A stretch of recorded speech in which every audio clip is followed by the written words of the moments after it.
When we speak of the psyche seeking wholeness, we are describing a quiet, persistent movement within every human being. Beneath our daily routines, beneath our opinions and ambitions, there exists an inner sense that something is incomplete. This feeling does not always appear as sadness. Often, it shows itself as restlessness, as fascination with certain people, or as the sudden certainty that someone we have just met feels strangely familiar. The psyche carries within it undeveloped qualities, forgotten sensitivities, and strengths that have not yet found expression. Because these elements remain unconscious, we do not recognize them as our own. Instead, we encounter them outwardly. We meet a person who embodies the courage we suppress, the tenderness we hide, or the clarity we have never cultivated. In their presence, we feel awakened. It is as though a door has opened in a house we did not know we lived in. This powerful attraction is not accidental. It is the psyche's attempt to complete itself by pointing toward what is missing within. The longing we feel is not simply for the other person, but for the lost parts of our own being that they seem to carry with ease. Projection is the mechanism through which this process unfolds. The mind casts its hidden contents onto another individual, clothing them in meaning that originates from within ourselves. We believe we are seeing them clearly, yet in truth, we are seeing a mixture of their reality and our inner image. This is why such connections can feel fated or destined. The intensity arises because the unconscious recognizes its own reflection. However, projection is both illuminating and deceptive. It reveals what we lack, but it also prevents us from seeing that these qualities already belong to us in potential form. When we depend entirely on the other to embody them, we surrender our responsibility for growth. The initial enchantment can therefore become destabilizing. If the other withdraws or fails to live up to the image we have placed upon them, we experience confusion and pain. Yet this disappointment carries an important lesson. It invites us to reclaim what we have projected. Instead of seeking wholeness through possession of another, we are called to develop those very traits within ourselves. In this way, the encounter becomes transformative rather than merely romantic. True wholeness does not arise from merging with another person, but from integrating the disowned parts of the self. When we recognize that our deepest attractions are signals from the unconscious, we gain freedom. We begin to ask not only who the other is, but what in us responds so strongly. This reflection marks the beginning of inner maturity. The other person may remain important, even cherished, yet they are no longer burdened with carrying our unfinished identity. We approach them with greater realism and humility. The bond becomes less about completion and more about mutual recognition. Each individual stands on their own ground, aware that the sense of destiny was a call towards self-realization. In this light, love is not diminished. It becomes steadier, less desperate, and more conscious. The psyche's search for wholeness continues throughout life, but it no longer depends on illusion. It becomes a deliberate journey inward, where the fragments once projected outward are gathered and woven into a more complete and grounded self. There are moments in life when we encounter another person and feel as though something vast has been stirred within us. The intensity surpasses ordinary attraction. It feels charged, magnetic, almost overwhelming. Such experiences often signal an encounter, not merely with another individual, but with the deeper layers of our own unconscious. The unconscious is not empty. It is alive with forgotten memories, unrealized potentials, ancestral patterns, and emotional impressions that have shaped us silently. When someone appears who resonates with these hidden contents, the reaction can be immediate and powerful. We may describe it as destiny, as if an invisible thread has drawn us together. Yet what is truly occurring is a meeting between the outer world and the inner landscape. The person before us becomes a living symbol, awakening what has been dormant. This awakening can feel exhilarating, but it can also be unsettling. The ego prefers predictability and control, while the unconscious brings mystery and depth. The sudden intensity disrupts our balance, forcing us to confront emotions and desires we did not fully understand. What feels like falling toward another is often the psyche rising from within, demanding recognition and integration. Such intense attraction frequently carries a dual quality of fascination and fear. On one hand, we feel expanded in the presence of this person. Conversations seem charged with meaning, silence feels significant, and even small gestures appear profound. On the other hand, there is a subtle anxiety. The depth of the connection threatens the stability of our current identity. We sense that if we move forward, something within us will change. The unconscious does not awaken without consequence. It challenges our assumptions, exposes vulnerabilities, and reveals longings we may have suppressed. This is why powerful connections often begin with confusion or hesitation. The mind searches for rational explanations, yet reason alone cannot contain the experience. The attraction touches symbolic layers of the psyche that operate beyond logic. If we avoid reflection, we risk being carried away by projection and illusion. But if we approach the experience consciously, it becomes an opportunity for growth. We can ask ourselves what qualities in the other evoke such strong feeling, and what they reveal about our own unfinished development.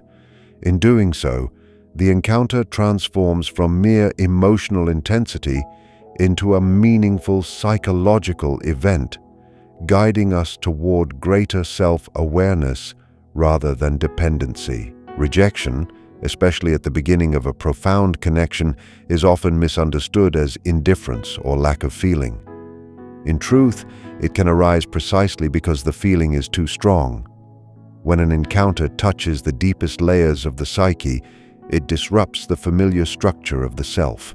The ego, whose role is to preserve stability and continuity, senses that such intensity may require change.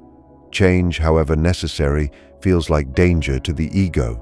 It threatens established habits, beliefs, and emotional defenses that have taken years to build. When someone appears who mirrors our hidden depths, the experience can feel exposing. Old wounds resurface, insecurities awaken, and vulnerabilities long concealed demand attention. Rather than consciously engaging this upheaval, the psyche may respond with avoidance. Rejection becomes a shield. It allows the individual to retreat into known territory, where identity feels intact and manageable. This withdrawal is not always deliberate or cruel. Often, it is an instinctive act of self-preservation. The person may claim practical reasons or emotional uncertainty, yet beneath these explanations lies a deeper anxiety about transformation. To accept such a connection would mean stepping into unfamiliar psychological territory, and not everyone is prepared for that journey at the moment it presents itself. At a deeper level, rejection serves a developmental function. If two individuals were to merge immediately under the force of intense projection, they might build their bond upon illusion rather than awareness. The initial separation interrupts this fusion. It forces each person to confront the emotional turbulence alone. In solitude, the projections begin to loosen. One starts to see that the other was carrying qualities, hopes, and fears that originate within oneself. The pain of distance becomes a mirror, revealing how much of the attachment was rooted in unmet needs or unrecognized aspects of the self. Though this period can feel harsh, it prevents premature dependence. It creates space for reflection and maturation. If the connection has genuine depth, it may return later in a more balanced form. If it does not, the encounter has still fulfilled its purpose by initiating inner growth. Rejection, then, is not simply a barrier to love. It is often the psyche's way of ensuring that love, if it is to endure, emerges from strength rather than fear, from self-knowledge rather than unconscious compulsion. In every profound connection, something more than admiration is awakened. Alongside the qualities we openly value, there arise reactions that surprise us: irritation, jealousy, insecurity, or unexplained sensitivity. These responses often signal the presence of the shadow. The shadow consists of aspects of ourselves that we have rejected, denied, or never fully developed. It is not solely negative. It contains unused strengths as well as uncomfortable traits.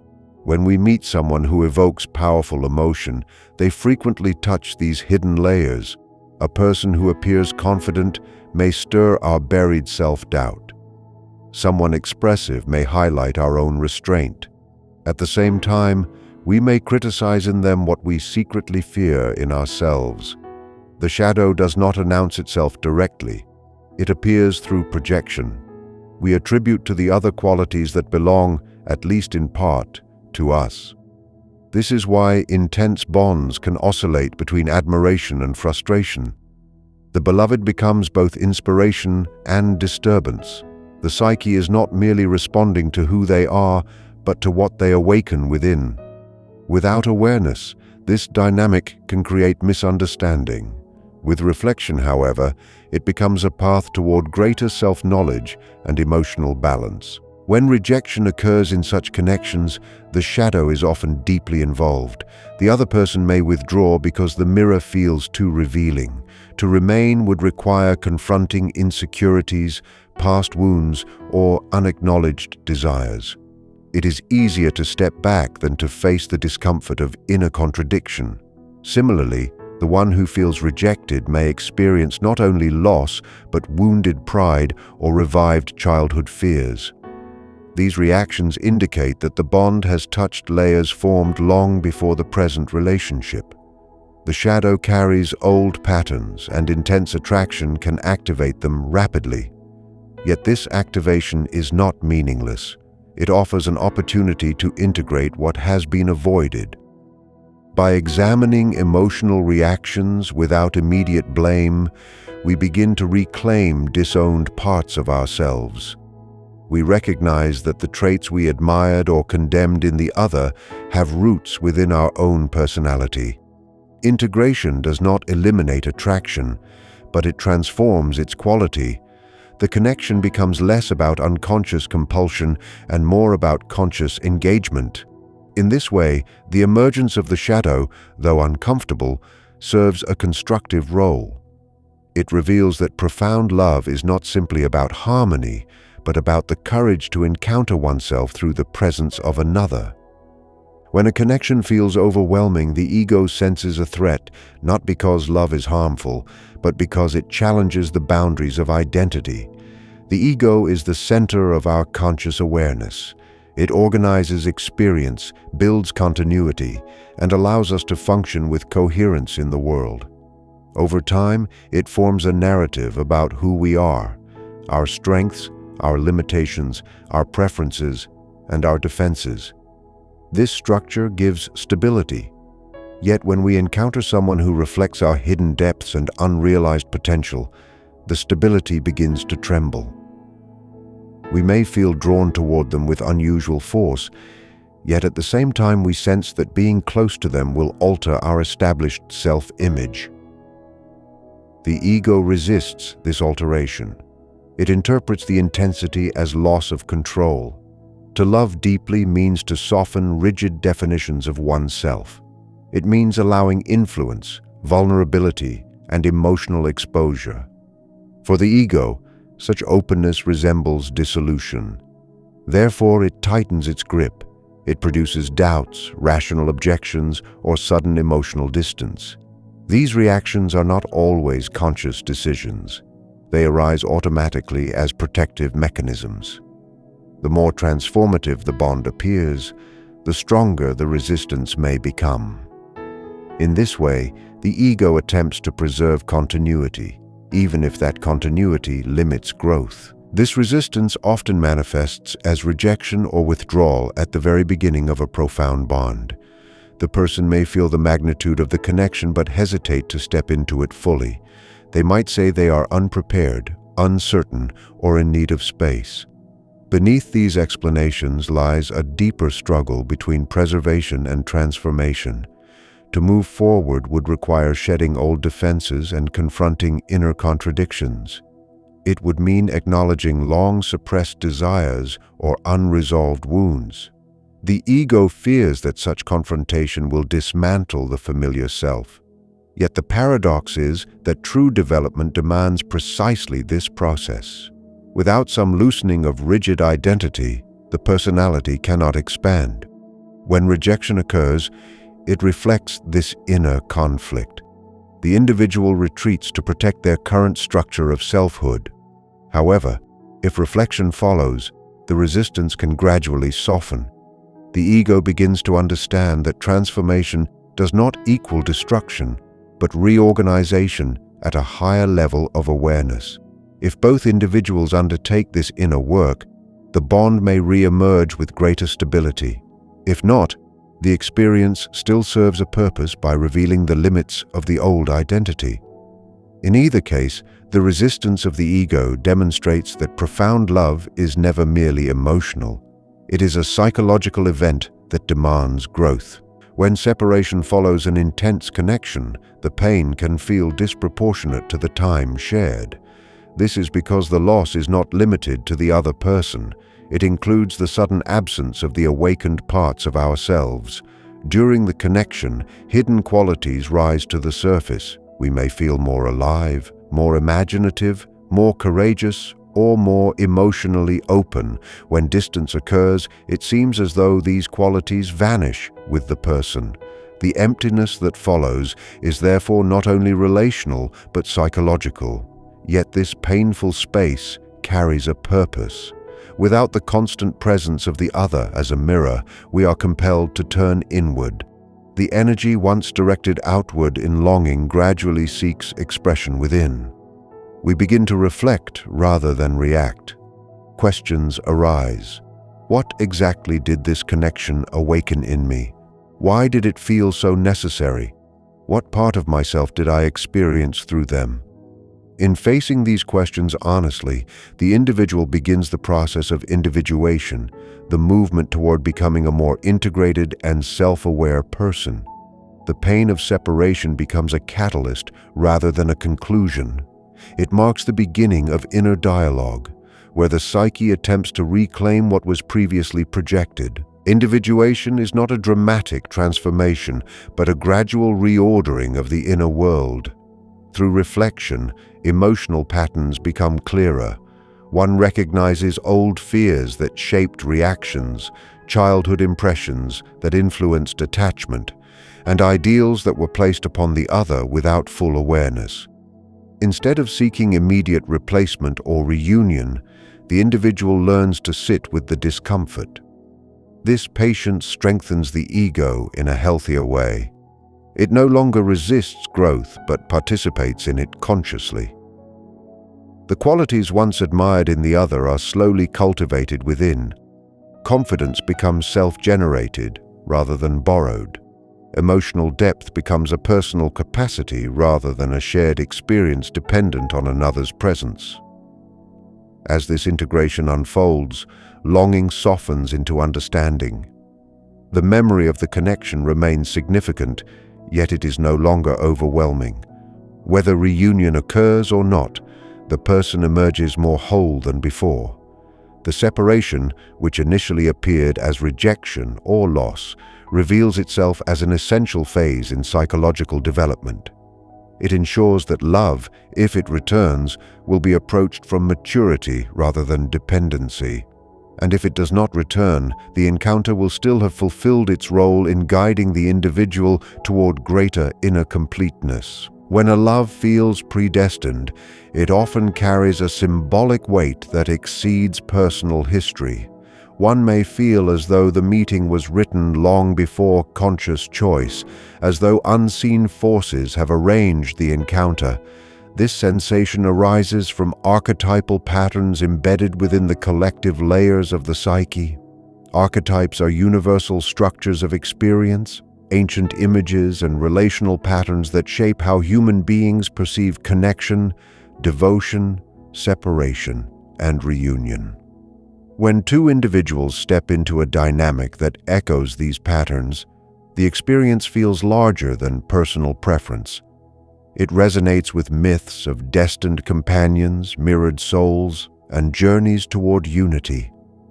The emotional intensity is heightened because the psyche recognizes a familiar template.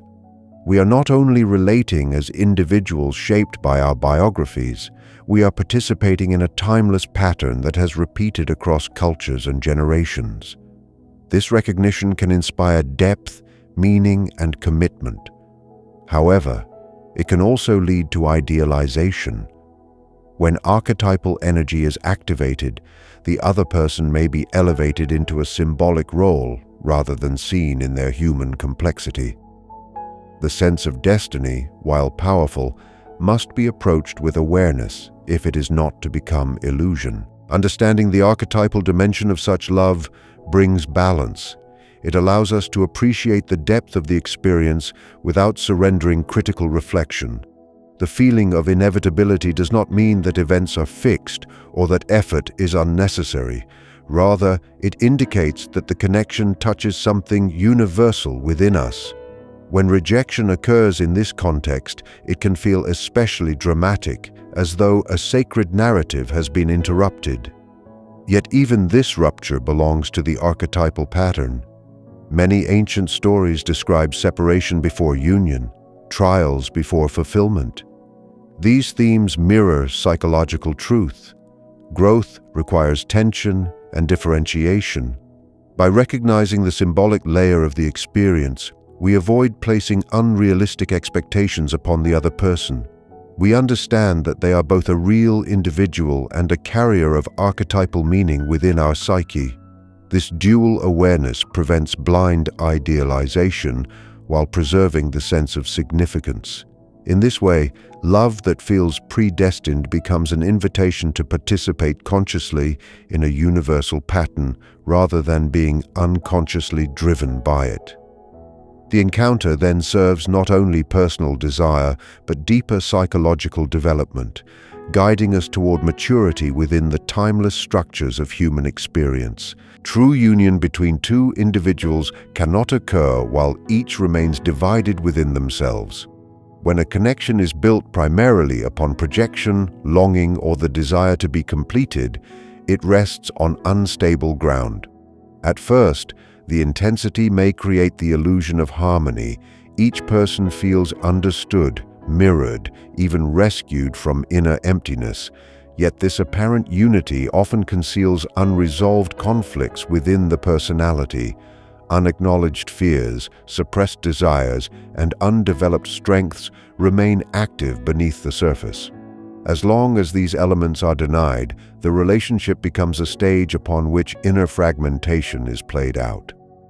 One partner may unconsciously demand reassurance to soothe insecurity, while the other seeks validation to strengthen a fragile sense of identity. In such a dynamic, closeness is mixed with tension. The bond oscillates between attachment and withdrawal because the inner divisions of each individual generate instability. For union to endure, these divisions must be addressed. The work of integration requires honest self-examination. One must recognize the shadow, accept vulnerability, and cultivate qualities that were previously sought exclusively in the other. This inner labor reduces the burden placed upon the relationship. Instead of expecting the other to provide wholeness, each person begins to approach the bond from a position of greater psychological balance. When inner integration deepens, the quality of connection changes significantly. The need to merge or possess softens into the ability to relate with clarity and freedom. Emotional reactions become less extreme because they are no longer driven by unconscious wounds. Communication grows more direct as projection diminishes and genuine perception increases. Each partner sees the other not as a symbol of destiny alone, but as a complex human being with strengths and limitations. This realism does not diminish love, it refines it. Affection becomes steadier, less dramatic, yet more dependable. If reunion follows a period of separation and self-reflection, it carries a different tone. The bond is chosen consciously rather than clung to out of fear of incompleteness. And if reunion does not occur, the individual does not collapse into despair, for the sense of wholeness has already been cultivated within. Integration ensures that love enhances life rather than defines it entirely. In this way, authentic union is not the merging of two halves, but the meeting of two increasingly whole individuals. Only when each has faced their own depths can they stand together without losing themselves, creating a connection grounded in awareness, responsibility, and inner stability. In every profound connection, there comes a moment when longing must transform into understanding. At first, the bond may be sustained by intensity alone. Thoughts revolve constantly around the other person, emotions rise and fall dramatically, and the imagination constructs countless possibilities. This stage feels alive, yet it is unstable. Longing, when left unexamined, easily turns into fixation. The psyche becomes attached not only to the individual, but to the emotional surge they awaken. Over time, however, life demands greater balance. The individual begins to notice that constant emotional turbulence exhausts the spirit. Questions arise quietly. Is this connection strengthening my inner foundation, or am I depending on it to escape myself? Such reflection marks a shift from unconscious attachment toward conscious awareness. The heart still cares, yet it seeks steadiness rather than intensity alone. In this stage, one learns that enduring connection cannot be built on emotional extremes. It requires emotional regulation, patience, and realistic perception. The transformation of longing into understanding does not diminish feeling. It refines it. Instead of being driven by urgency, the individual begins to act from clarity. This change often follows periods of rejection or distance, which interrupt fantasy and create space for deeper insight. What once felt overwhelming gradually becomes comprehensible. As emotional maturity develops, the connection is viewed through a wider lens. One recognizes that powerful attraction was part of a psychological awakening, not solely a promise of permanent union. This awareness reduces desperation. The other person is no longer seen as the sole source of meaning, but as one participant in a broader journey of growth. With this shift, behavior changes naturally. Communication becomes more grounded, expectations become more realistic, and personal responsibility increases. If reunion occurs, it is approached with measured openness rather than emotional dependency. If it does not, acceptance replaces resistance. The individual understands that every intense encounter carries a lesson, even if it does not culminate in lifelong partnership. This stage represents integration at a practical level. Insight gained through reflection is translated into daily conduct. Emotional reactions are observed rather than blindly followed. In this way, the experience of profound love becomes part of one's psychological structure rather than an isolated dramatic episode. The person moves forward, not hardened, but steadier. The initial intensity has served its purpose by awakening depth. Now maturity ensures that this depth is sustained with balance.